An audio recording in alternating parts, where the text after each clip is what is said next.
Hey everyone, hope you're doing well. Got another wild story today. Make sure to stick around till the end, and don't forget to subscribe if you haven't already.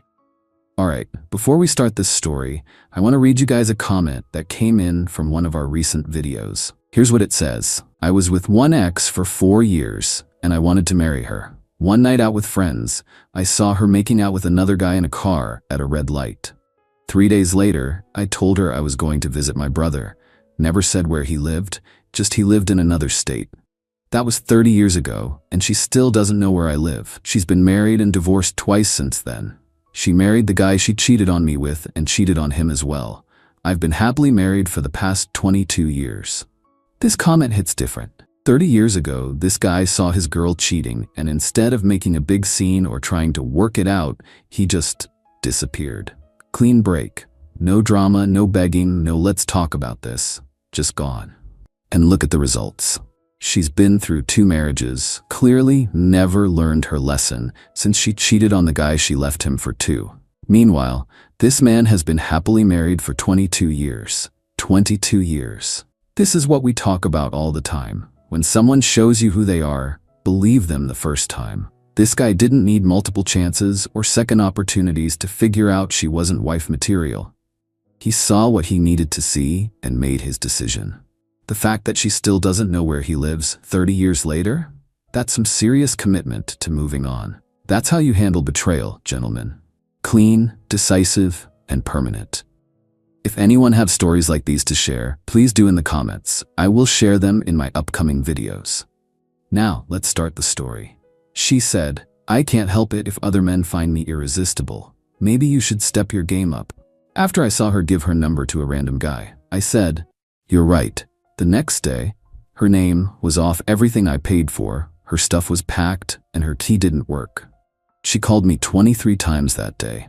I'm 34 male, and apparently I needed to step my game up according to Natalie. 27 female, my now ex-girlfriend of 3 years. Well, I stepped it up alright, just not in the way she expected. Saturday night we were at Copper Mill, this trendy bar downtown, celebrating her friend Amanda's promotion. Place was packed, typical weekend crowd. Good music, flowing drinks. Natalie looked great in this red dress that cost more than most people's rent. She always dressed to impress. Around 10 p.m., I was talking to some guy about sports when I noticed Natalie at the bar with some random dude. Tall guy, expensive suit, probably mid-30s, looked like he stepped out of a magazine. Nothing unusual there. Natalie attracted attention wherever we went, part of dating someone who looked like her. But then I saw her laugh at something he said. Lean in closer and pull out her phone. She typed something in, handed it to him, and he typed back. Then they both put their phones away, and she touched his arm while laughing again. I walked over, casual as could be. The guy saw me coming and made himself scarce real quick. Smart move. What was that about? I asked, keeping my voice level. Natalie turned around with this smug look on her face. Oh, that. Some guy wanted my number, so I gave it to him. You gave him your number, I said. She shrugged like it was nothing. I can't help it if other men find me irresistible, Jake. Maybe you should step your game up. The way she said it, so dismissive, so entitled, like I should be grateful she even bothered with me. Amanda and 2 other friends were watching this whole exchange, some looking uncomfortable, others trying not to smile. You're right, I said. I should definitely step my game up. She smiled, thinking she'd won something. Good, I'm glad you finally get it. I grabbed my jacket, headed for the door. Natalie called after me asking where I was going, but I just kept walking. She'd find out soon enough. Update 1, next day. Sunday morning I woke up with crystal clear focus. Time to step my game up exactly like Natalie suggested. First thing I did was check our living situation. My apartment, my lease, my name only. Natalie had moved in about 18 months ago, but kept putting off getting added to the lease, said it was too much paperwork. Her loss. But here's the thing. Even though she wasn't on the lease, she'd been living there long enough to have tenant rights. Couldn't just kick her out legally, that would take weeks of proper notice. So I got creative, started with the financial support system. Natalie's car lease was in her name, but I'd been covering the payments for the past year because she said money was tight. Called the leasing company, explained I was no longer making payments on her behalf, effective immediately.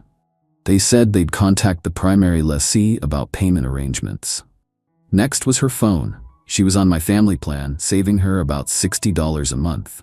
Called the carrier, explained I needed to remove a line from my account. They said it would be effective at the end of the current billing cycle in 3 days. Car insurance was next. She was listed as a driver on my policy, but her own car wasn't covered under mine. She had her own policy for that. Removed her as an authorized driver from my insurance immediately. Then came the credit cards. She had authorized user cards on 2 of my accounts for emergencies and convenience. Called both banks, removed her authorization, canceled the physical cards.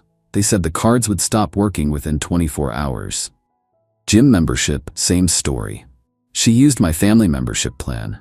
Called, canceled her access, effective immediately. The apartment was trickier.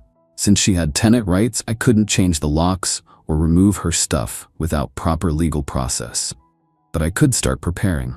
Went to a storage facility, rented a unit for 6 months, paid in advance. Then I sat down and wrote her a letter, explaining that our relationship was over, that I would no longer be subsidizing any aspect of her lifestyle, and that she had 30 days to make other living arrangements as required by law. Professional, civil, and legally proper. Left the letter on the kitchen counter, where she'd see it when she got home from wherever she'd gone after the bar. Update 2, the reality check. Sunday evening around 7 p.m. Natalie came home still wearing last night's dress, looking slightly hungover. I was sitting in the living room reading when she walked in. She saw the letter, immediately picked it up and read it. Her face went through about 5 different expressions: confusion, anger, disbelief, panic, then back to anger. "Jake, what is this?" she demanded, waving the letter. "It's a 30-day notice to vacate," I said calmly. "Also notice that I'm no longer covering any of your expenses, effective immediately." "You can't be serious."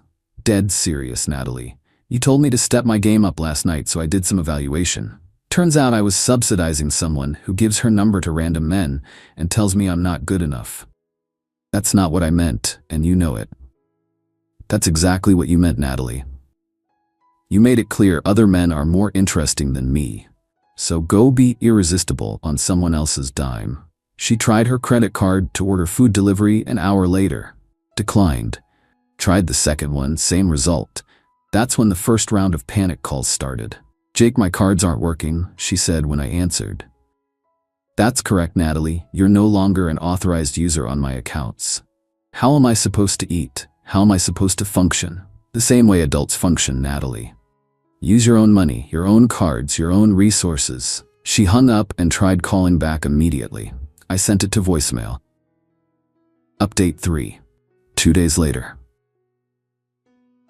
Monday morning was when reality really started hitting. Natalie's car payment was due, and the leasing company called her directly asking about payment arrangements. She came to me in a panic. "Jake, they're saying if I don't make the payment by Wednesday, they'll start repossession proceedings." "Sounds like you should make the payment then, Natalie." "With what money? I don't have that kind of cash saved up." "That's a budgeting problem." "Natalie, not a me problem. You've been paying it for a year, you can't just stop." "Actually, I can, Natalie. Watch me." She spent Monday frantically calling friends trying to borrow money. Apparently, Amanda lent her enough to cover the car payment, but made it clear it was a one-time thing. Tuesday, her phone service got suspended. She tried calling me from Amanda's phone. "Jake, my phone doesn't work," she said. "That's because you're no longer on my plan, Natalie. You'll need to get your own service." "How am I supposed to get my own service without money?" "Figure it out, Natalie. You're irresistible. Remember, maybe one of your admirers can help." Wednesday, she tried a different approach. Showed up at my office during lunch. Security called me, said there was a woman in the lobby requesting to see me. I went downstairs, found Natalie looking stressed and desperate. "Jake, please," she said. "I can't afford all this stuff on my own, you know that." "Then you shouldn't have told me to step my game up, Natalie. This is what stepping my game up looks like. I'm sorry about Saturday night. I was drunk, I was being stupid." "You were being honest, Natalie. For the first time in our relationship, you told me exactly what you thought of me." "That's not true. You told me other men find you irresistible, and I should step my game up. Mission accomplished." I walked back to my office, left her standing in the lobby. Update 4, 1 week later. By the end of week 1, Natalie was staying with Amanda, burning through what little money she had trying to maintain her lifestyle. The gym membership cancellation hit her hard. She'd been going there daily, mostly to see and be seen. Amanda called me Thursday night sounding frustrated. "Jake, this is getting ridiculous. Natalie is driving me crazy. She won't look for her own place, just keeps talking about how to fix things with you." "There's nothing to fix, Amanda," I said. "She told me exactly what she thought of me Saturday night.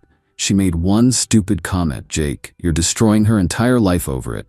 "I'm not destroying anything, Amanda. I'm just no longer subsidizing it. There's a difference.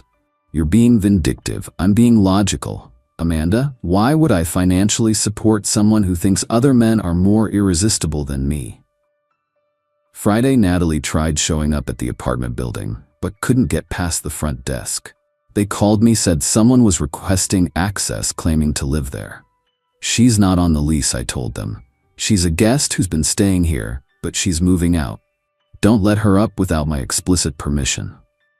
The weekend was quiet, but Monday brought a new level of desperation. Natalie's mother, Carol, called me directly. "Jake," Carol said, "this is getting out of hand. Natalie is falling apart. You need to work this out." "Carol, with respect, your daughter told me other men find her irresistible, and I should step my game up." I stepped my game up by stepping away. "She made a mistake." "Jake, everyone makes mistakes. Some mistakes have bigger consequences than others, Carol. This is one of them. You're being cruel." "I'm being consistent, Carol. I don't subsidize people who give their numbers to random men." Update 5, 2 weeks later. The 30-day notice period was half over, and Natalie still hadn't made any real progress on finding her own place. She was bouncing between Amanda's couch and a few other friends, but wearing out her welcome everywhere.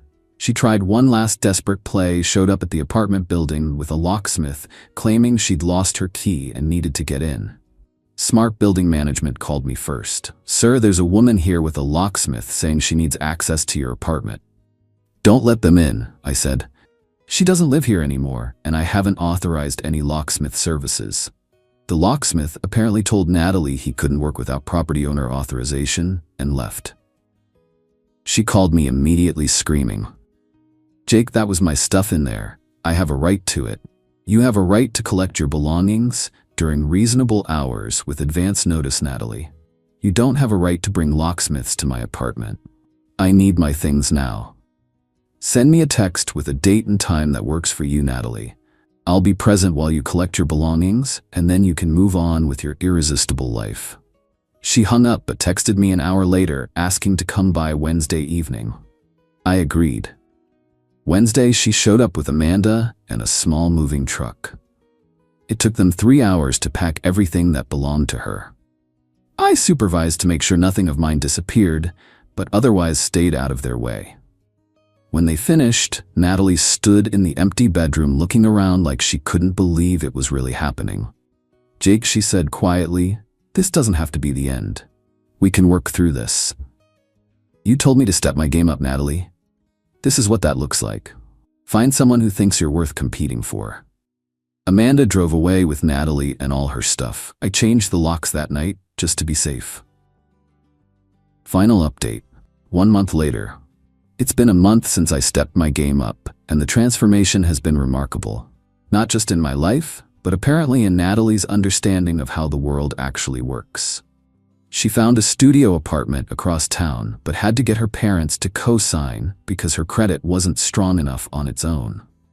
Heard through Amanda that she's working extra hours trying to cover all the expenses she never realized I was handling.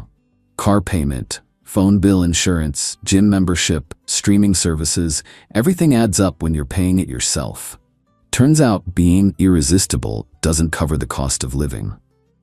She tried reaching out a few times through mutual friends, always with messages about how sorry she was, how she'd learned her lesson, how she wanted another chance. My response was always the same. She got exactly what she asked for. The beautiful irony is that Saturday night comment was supposed to motivate me to try harder, compete for her attention, prove my worth to her. Instead, it motivated me to realize my worth and stop subsidizing someone who didn't appreciate it. Amanda stopped trying to mediate after realizing Natalie wasn't actually looking for solutions, just someone to fix her problems for her. Even her closest friends got tired of the constant complaining about how expensive everything was.